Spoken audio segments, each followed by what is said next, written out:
Uma das vozes mais proeminentes, né, do jornalismo investigativo, Chico Felitti, nos traz agora um livro brilhante, escrito de uma forma extremamente envolvente, contundente, que mostra os horrores e os bastidores da vida de João de Deus.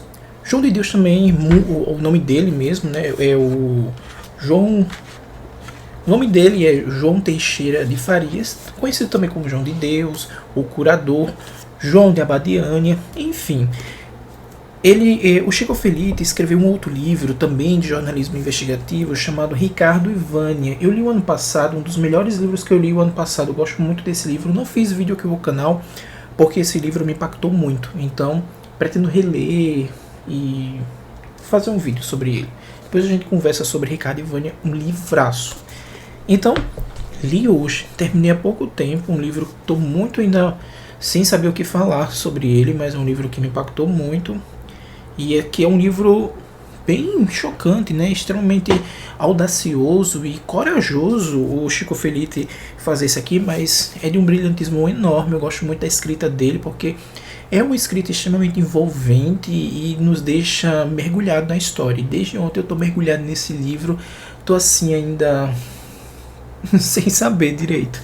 Mas enfim, o Chico Felitti escreveu esse livro de uma forma assim bem criteriosa. Ele foi a campo, ele investigou todos os pormenores, né, que aconteceram ali. Ele entrou de cabeça, sobretudo na história dos primórdios ali da vida de João de Deus. Aqui ele conta desde a sua ascensão ao sua queda, né? E aqui ele conta exatamente do início, né? Como João de Deus foi parar em Abadiânia, como João de Deus se transformou nesse santo milagroso, né? Nesse místico que era reverenciado aí por muitos, e inclusive ele é muito conhecido no mundo todo. Viam pessoas de todos os países praticamente se consultar ali, procurar uma espécie de cura, né, da sua moléstia, da sua doença, quando não conseguia mais praticamente resolver com a medicina tradicional. Então eles procuravam isso aqui como se fosse uma espécie de guru para tentar solucionar ou até mesmo debelar suas feridas, né?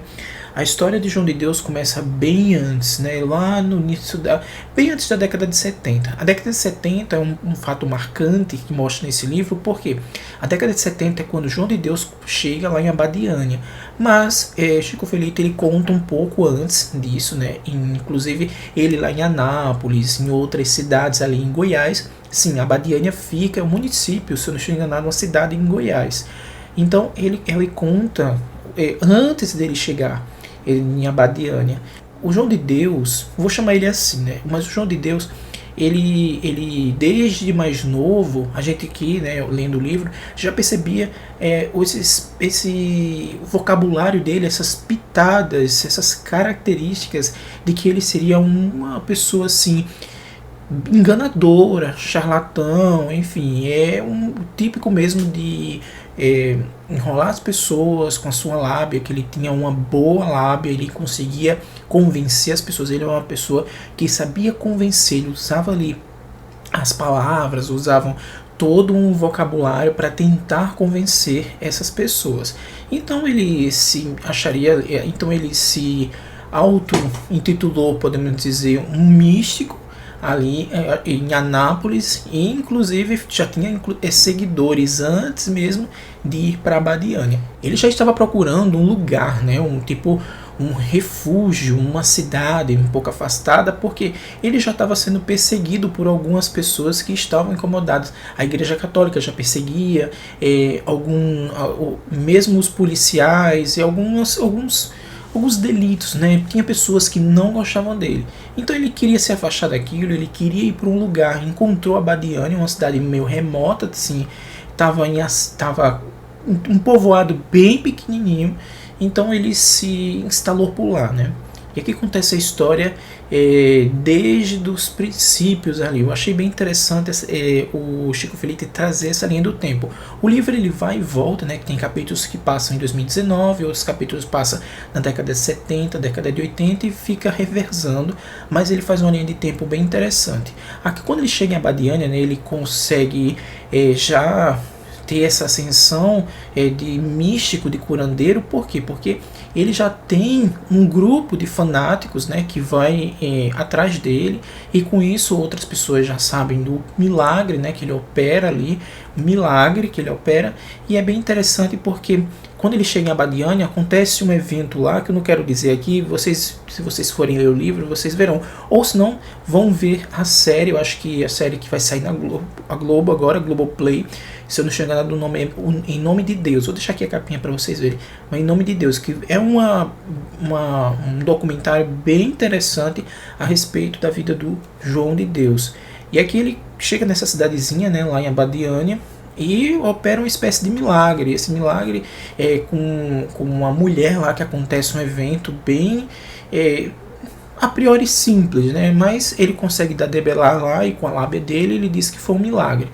E aí ele fica cada vez mais conhecido, mas tem pessoas ali na cidade que ficam incomodadas, que é o padre, né? O padre, ele tem essa questão, porque naquela época, ainda hoje tem ainda disso, mas perdeu muito valor, muito o poder. Mas naquela época a Igreja Católica tinha um poder muito grande ali na década de 70, sobretudo no interior pequeno. Então o padre ele exercia esse poder, então ele meio que tinha conflitos ali. No fim das contas, ele consegue se mudar um pouco, mas ainda fica em Abadiânia, e ele começa a construir o seu império, né?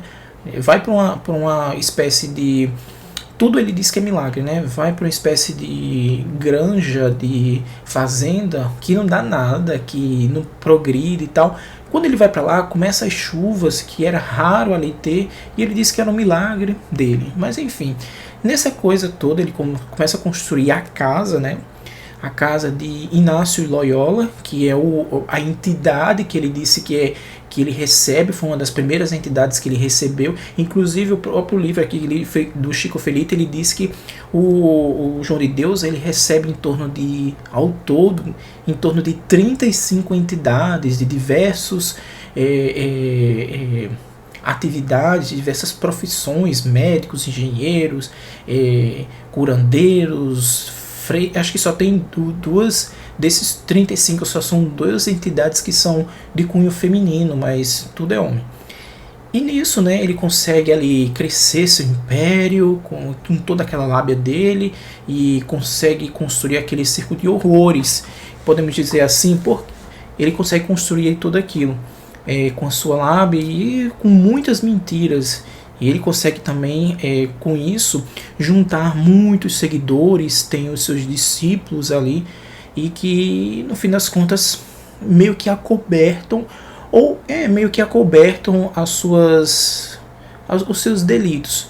O João de Deus ele ficou muito poderoso em Abadiânia, porque Abadiânia é uma cidade muito pequena, e com a ascensão do João de Deus ele conseguiu trazer muita progressão econômica para a cidade, por outro lado também muita exploração, não só as questões dos assédios, né, que foram acontecendo ao longo dos 40 anos. Aqui podemos dizer que a casa de João de Deus começou a desmoronar de uma forma, estou dizendo, mais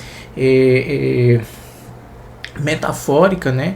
A casa dele começou a desmoronar, de fato, em 2018, quando começou aqueles relatos de pessoas dizendo que foram violentadas sexualmente dentro da casa onde João de Deus faz as suas consultas, as suas cirurgias. Sim, ele faz umas espécies de cirurgias bem malucas, inclusive aqui, não vou mostrar porque são fotos extremamente fortes, mas aqui tem fotos dessas cirurgias que eles fazem incisões, raspagem nos olhos, na córnea, né?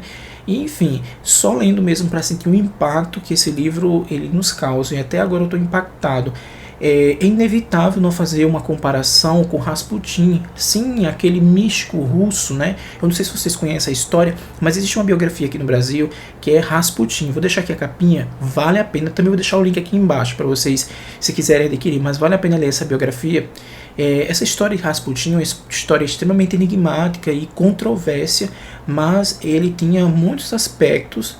Aliás, o João de Deus tinha muitos aspectos desse Rasputin. Era um charlatão que dizia que era místico, dizia que era curandeiro. Ele se chegou, né, à família, os Romanov, inclusive os últimos Romanovs ali do Nicolau II, se eu não estou enganado.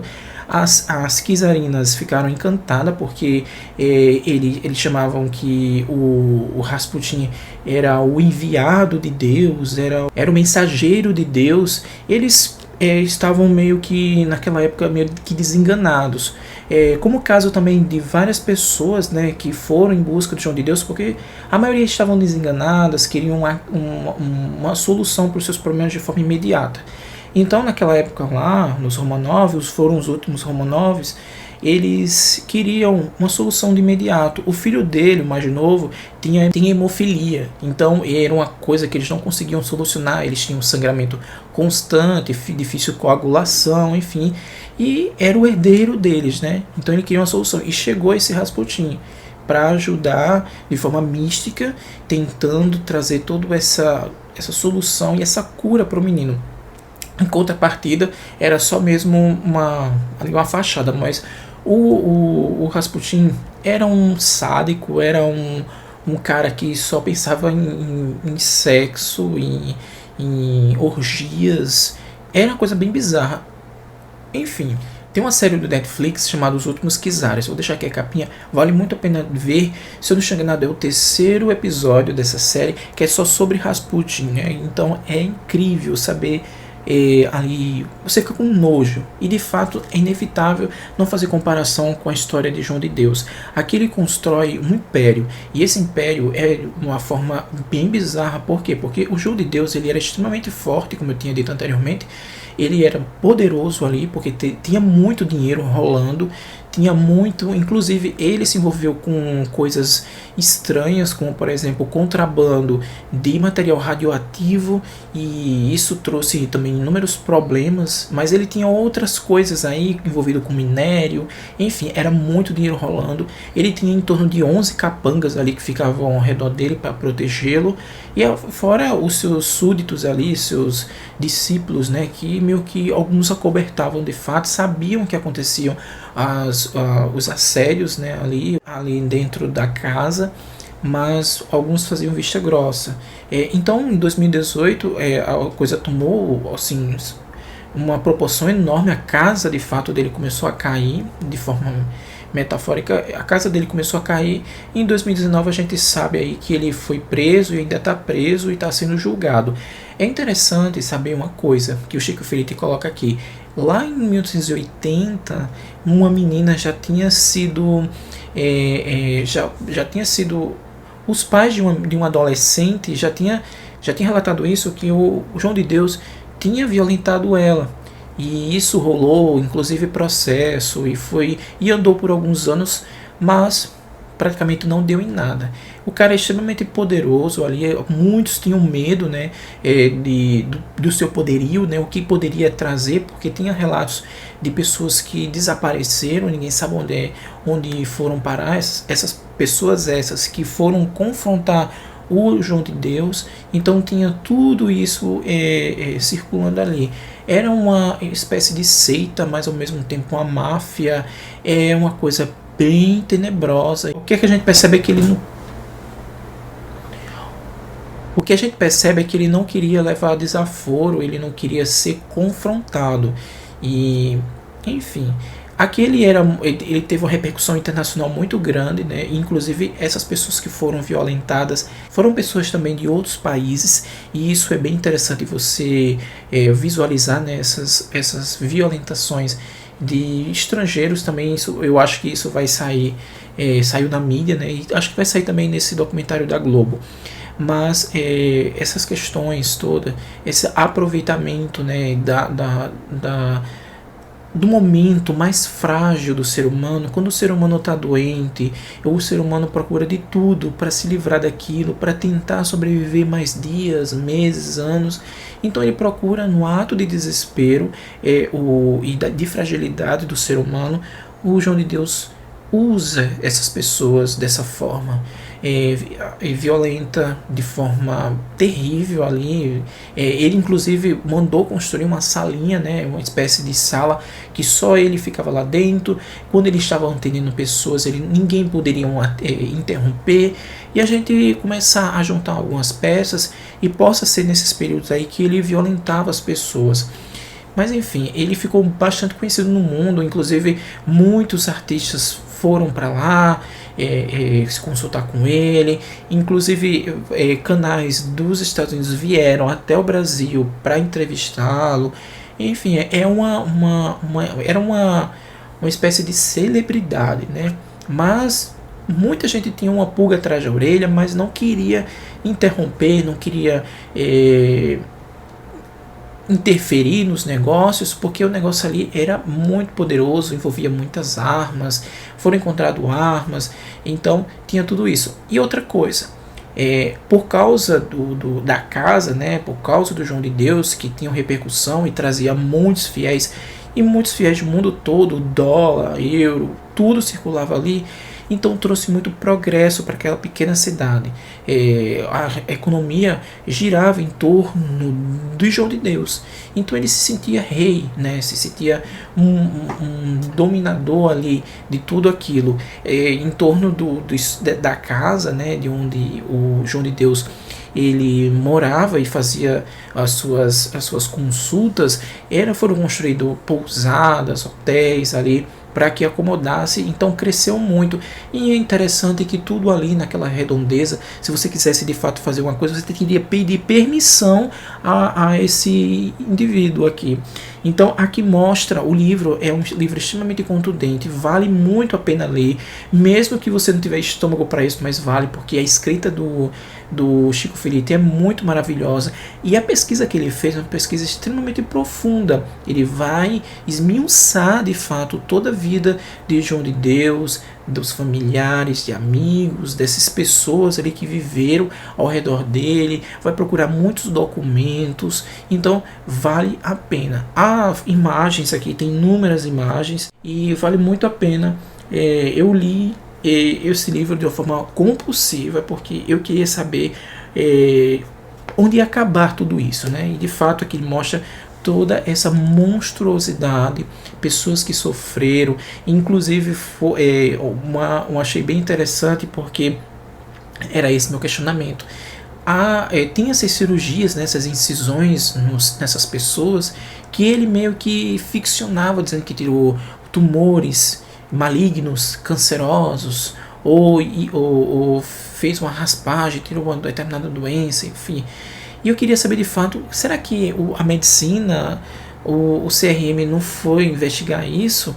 Então aqui tem essa parte que os médicos foram investigar, fizeram todo as análises e encontraram que de fato o que ele tirava era simplesmente células de gordura, lipomas, enfim, e que não eram células cancerosas. Então era notório que ali era um charlatanismo, era uma enganação. E outra, meses depois, esses médicos que fizeram essas análises ligaram para esses pacientes. Alguns morreram, outros não se curaram, outros continuaram com a dor, intensificaram essa dor. Enfim, só se eu não estou enganado aqui, que ele mostra que melhorou, mas do aspecto mais psicológico. Enfim, ele mexia muito com essa parte psicológica. É um livro que mostra muito isso, a manipulação do ser humano no momento mais frágil da vida, no momento em que você está doente, no momento em que você está precisando de alguma solução de forma direta e eficaz. E ele utilizava essa período mais frágil do ser humano para atacá-las, para pegar, usá-las de alguma forma, de forma sexual, de forma de dinheiro, porque ele pegava o dinheiro dessas pessoas de uma forma meio que inteligente para enganá-las. Eles vendiam uma espécie de engarrafadas de remédios, né, dizendo que era a solução dos problemas. Então tem tudo isso, a gente pode fazer inúmeros links aqui, mas lendo esse livro é inevitável não fazer uma conexão direta com Rasputin dos Romanov. E é isso, eu espero que vocês tenham gostado. Eu não falei muitos detalhes porque são detalhes extremamente fortes, sensíveis e que só você lendo para entender. Espero que vocês tenham gostado. Se gostou, dá aquele joinha. Se não está inscrito no canal, se inscreve. E tem vídeo aqui todo mês de junho, né? Tá acabando. Vocês sabem que eu estou lendo um livro por dia durante 30 dias. E então, é isso. Até mais. Tchau.